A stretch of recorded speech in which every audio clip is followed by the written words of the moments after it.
welcome to the Theater Queens podcast. I am Rikki. I'm Ellie. And I'm Elissa. As you see in the title, this is part 2. If you have not listened to part 1, we recommend you pause this, go listen to part 1, and then come back, because there will be parts that you might not understand. Going into the second act, the songs should be crazy epic or really important to the story. Whipped into Shape, I think, does both.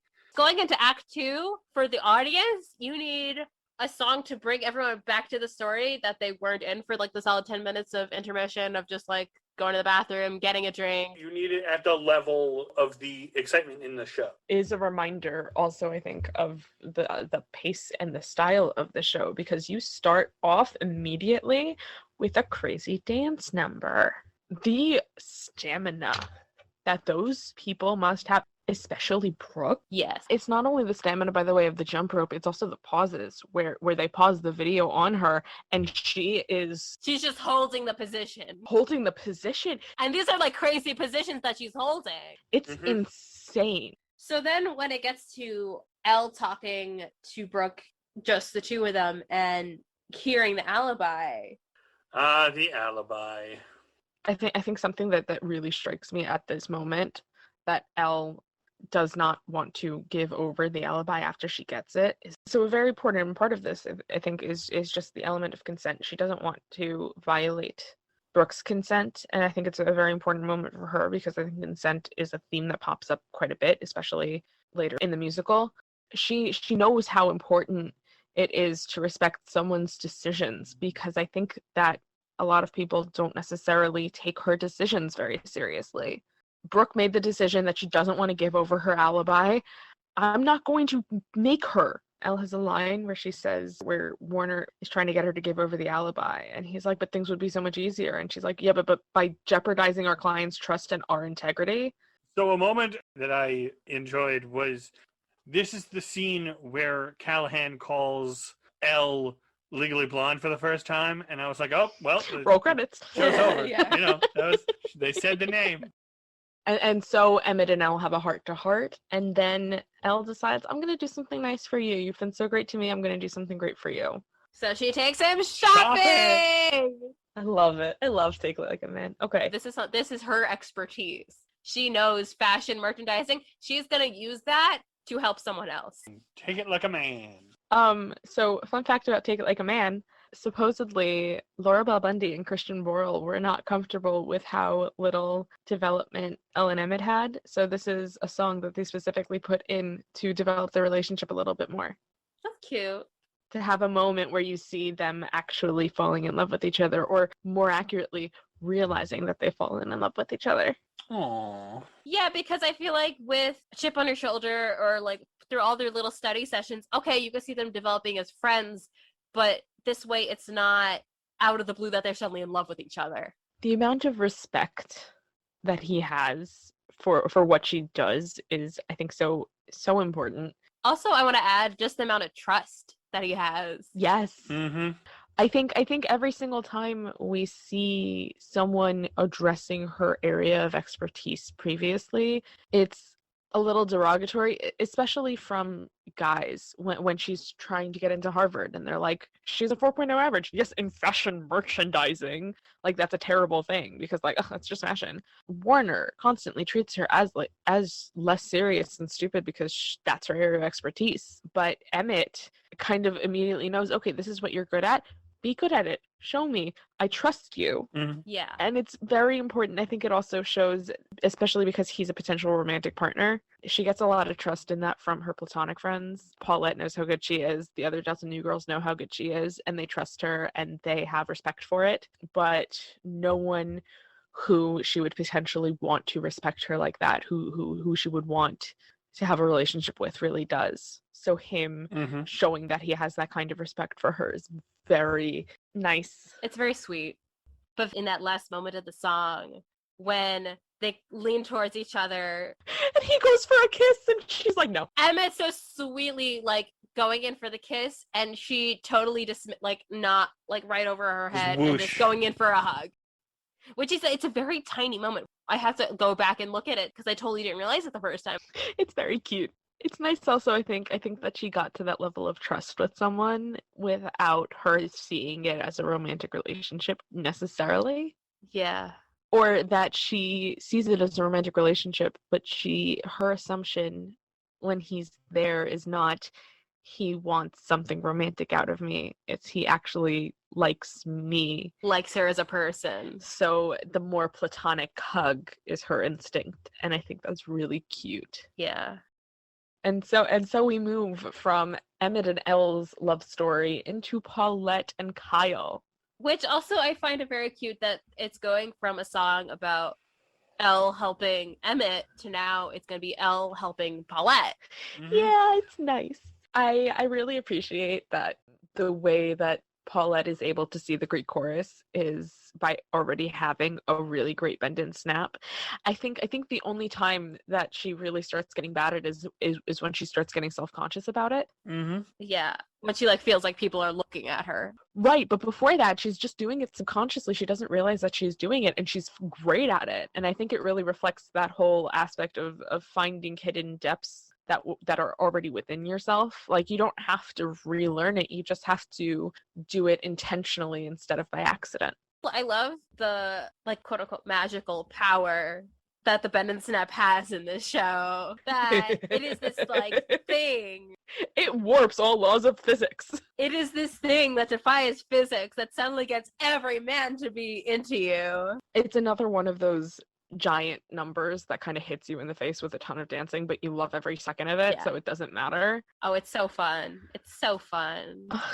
Paulette yelling, "Will you pay for stuff I buy and bake me cake and pie and hold me when I cry?" And I'm like, I love you. You're amazing. I love it. It's so great.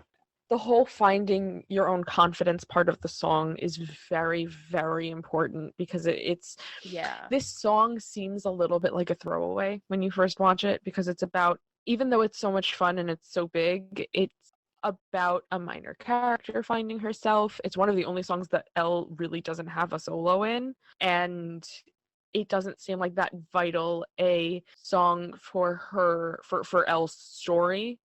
Whereas even the other songs, when they weren't necessarily about Elle's story, they had vital aspects for Elle's story. This one doesn't really, but it still reflects the theming of the show very well. To Elissa's point, I talk about tropes in musicals in a lot of the episodes that we've already done. Mm-hmm. And the trope of this is taking a very small line in or moment in a movie and changing it into an entire musical number. So to Elissa's point, that is exactly what this song is, but then it subverts it by actually giving it depth and meaning. Yeah. And actually giving it a serious note and a reason to why it is part of the show. Also with Bend and Snap, the vocal gymnastics that Orphe does. Oh my god, yes, she's so good. Unbelievable, like belting, and just everything in this song is fantastic. I love her Paulette so much. Yeah, it's just such, she makes it so lovable. I think I just loved that they gave the Greek chorus another song, because you can't get enough Annalie Ashford. She's so much fun. I love her. It's so great. So that was Bend and Snap. Then we have to go into There Look There.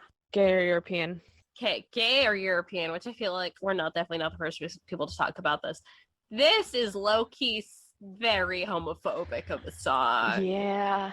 Yes.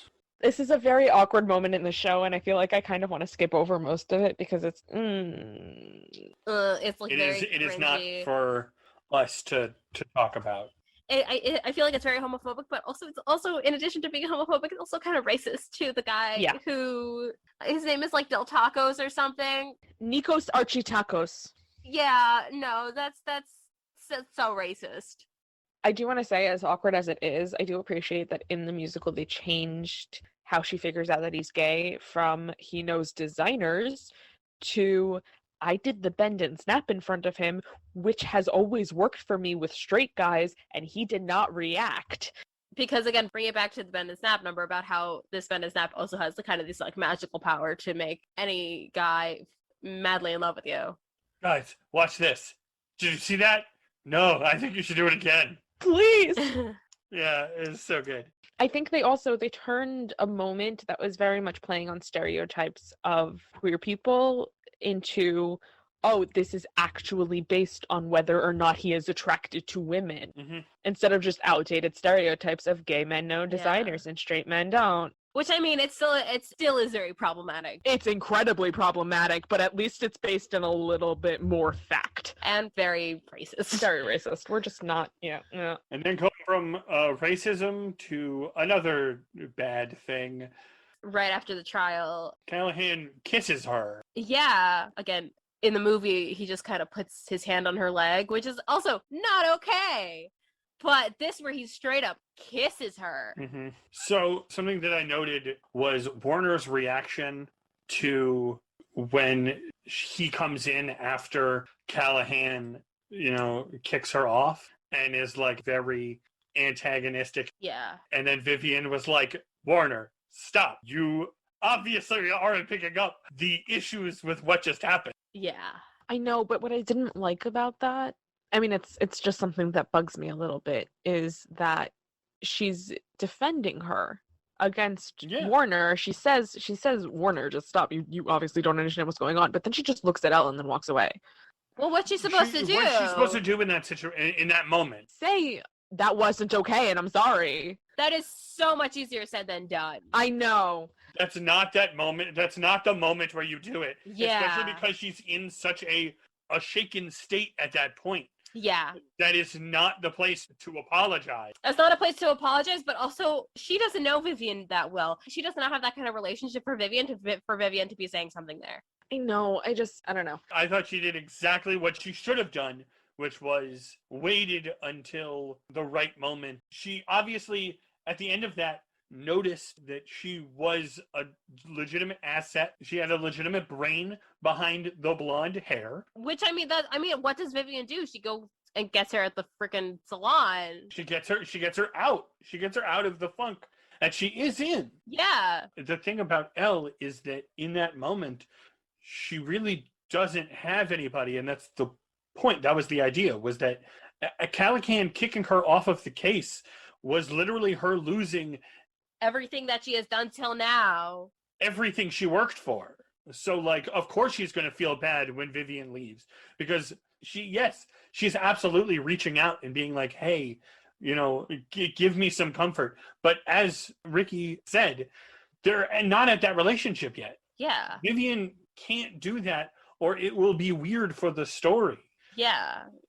It would be weird in real life if Vivian was instantly a person you just kind of know, like a person who's only lightly an acquaintance to you, and who you guys have been nemesi since the beginning of school, to be suddenly comforting you. It's not her place. Coming up to you and being like, they're there, it's okay. I see your point. I disagree, but I see it.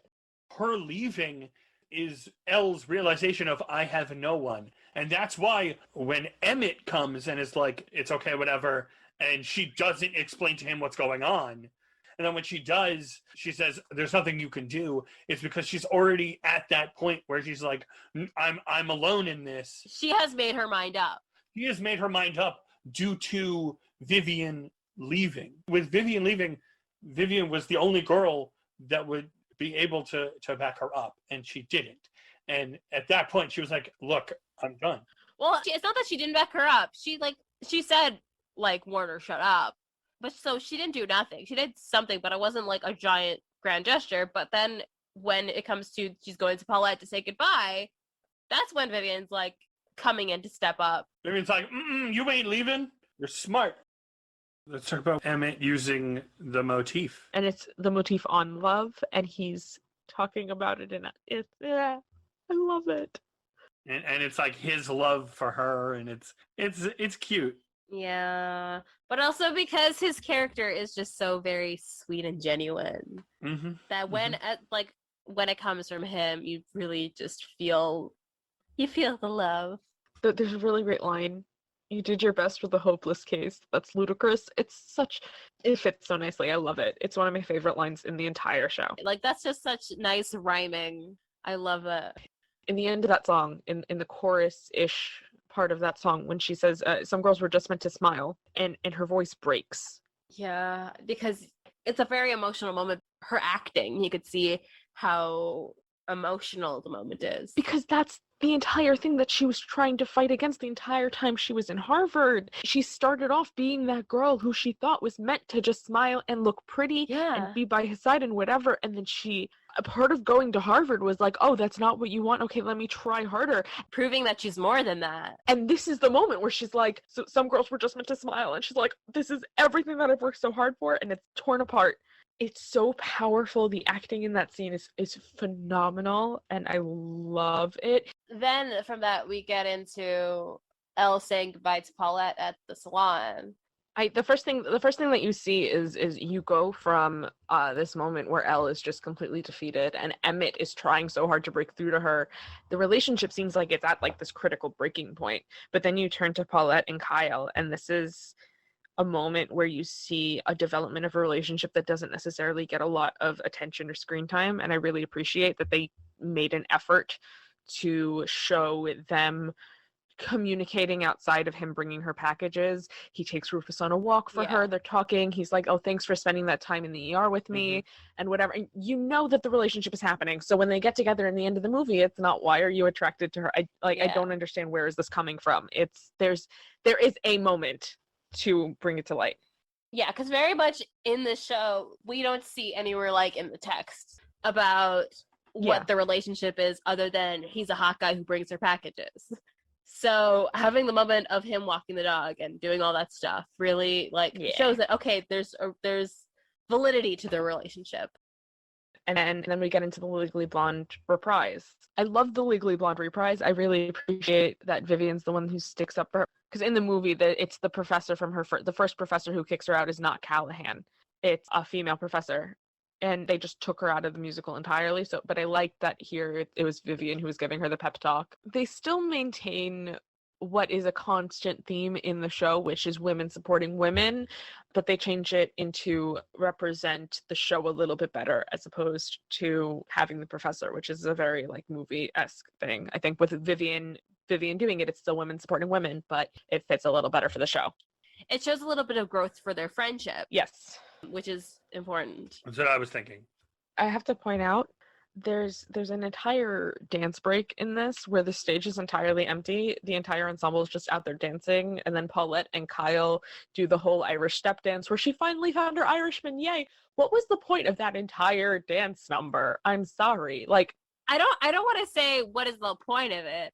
Not what is the point of it. It was very entertaining, but they need it to happen for 10 minutes. Yeah. Did they need a whole dance number to say that? The dance number was pointless? I don't want to say it's pointless. I just think it was a little extra for the moment. A little extra. They could have done that in a lot less moments. Yeah. Speaking of extra, Vivian's riffs, oh my god. They're very, very good. Oh my god. Especially if you could find, I saw it on TikTok, but I'm sure it's elsewhere on the internet, Kate Chindle's final performance, where she takes that riff and that crazy insane high note and takes it another step up. She options up. Oh my god. Of course she does. Oh my god. One of those, this is one of those times where please, Lord, option up. And it just is insane. She has some insane note, which only dogs can hear. But I'm obsessed. So, talking about unnecessary, the entire bathroom scene at the trial. Oh my god, what the fuck was that? In any normal courtroom, that would have been an immediate mistrial. I'm sorry. It would have been thrown out. It would have been thrown out, and literally that entire thing could have happened in the courtroom. Why the fuck did that have to happen where they go to the bathroom? Purely for the drama of it. Did they do that literally for just the single joke of Warner being like, why do girls always have to go to the bathroom together? Yes. Oh my god. I think they did that exactly.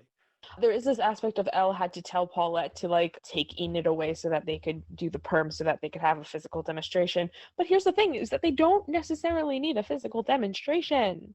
They did not. But I mean, very much in the movie, she's like, oh, well, this is how perms work. And that was very sufficient. Right. They needed the increased drama of the moment, which they didn't actually need. In the translation from the movie to the show, a lot of these moments were taken and made more theatrical and more bigger. Yeah.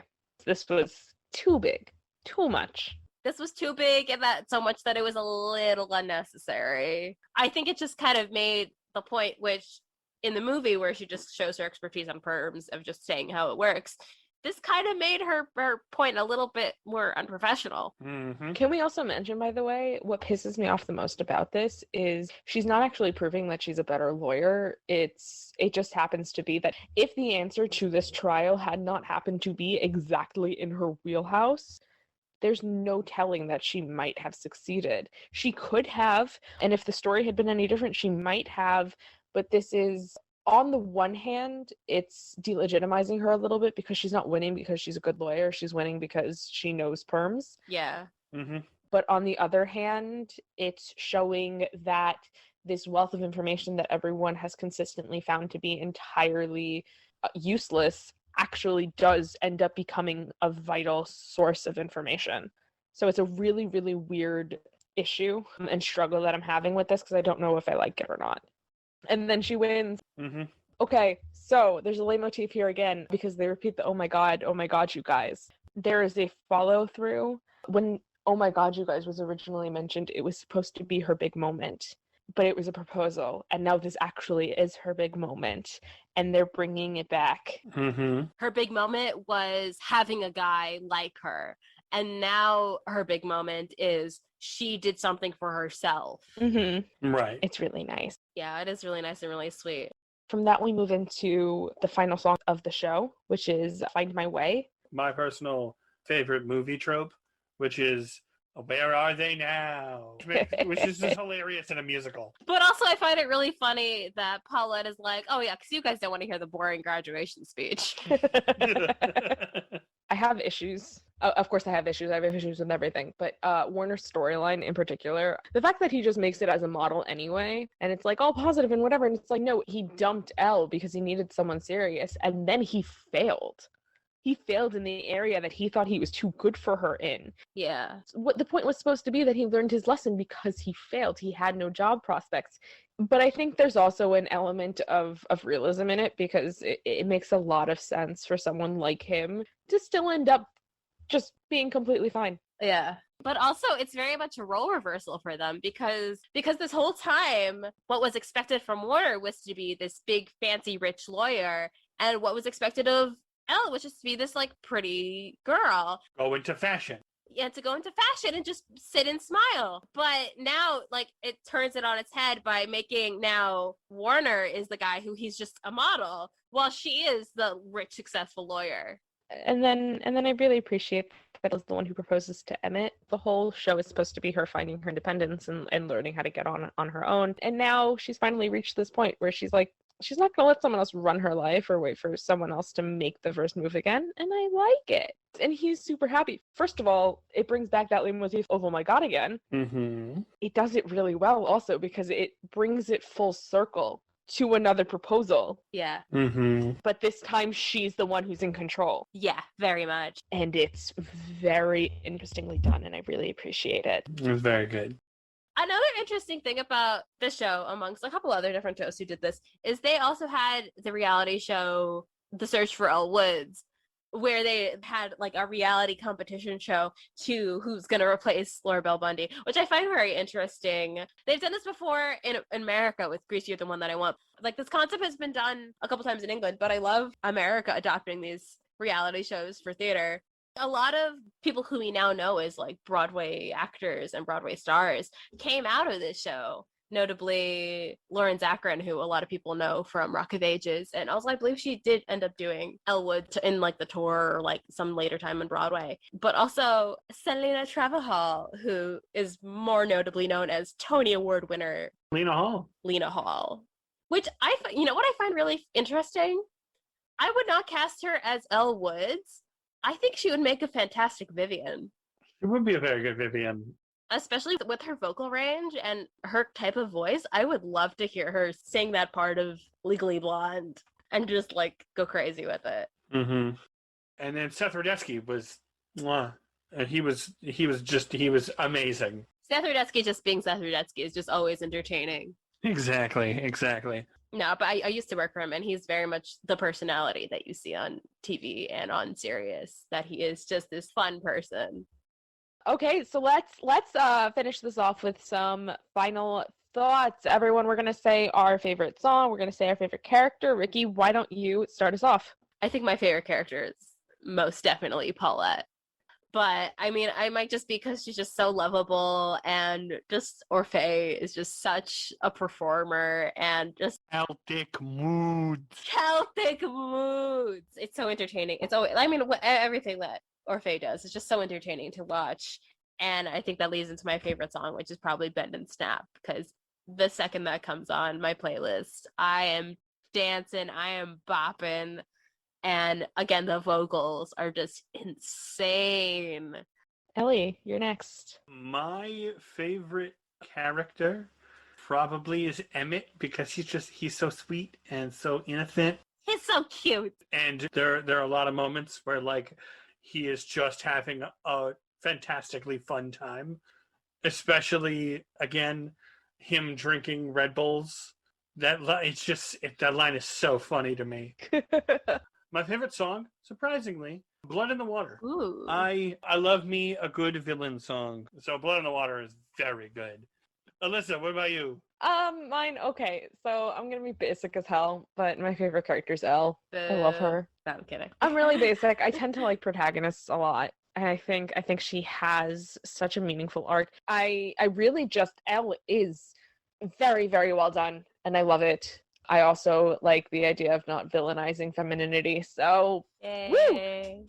And then my favorite song, I was torn for a bit between Take It Like a Man and Legally Blonde, the original, not the reprise. I think I'm gonna have to go with Legally Blonde. It's really difficult to make a decision, especially because I have like a personal connection to a lot of these songs. But like, I think it's gotta be Legally Blonde. Everything that was in that, the acting, everything, it's done so well. It is. All right. And with that, I think we are very much out of time. we are very much out of time. Thanks again for listening. This has been the Theater Queens podcast. Please interact, share, like, comment, tell us what you think of the episode. Let us know what shows you want us to talk about in future episodes. You can follow us on Facebook, Instagram, TikTok, YouTube, Spotify, SoundCloud, CastBox, and RSS at Theater Queens Podcast and at Theater_Queens on Twitter.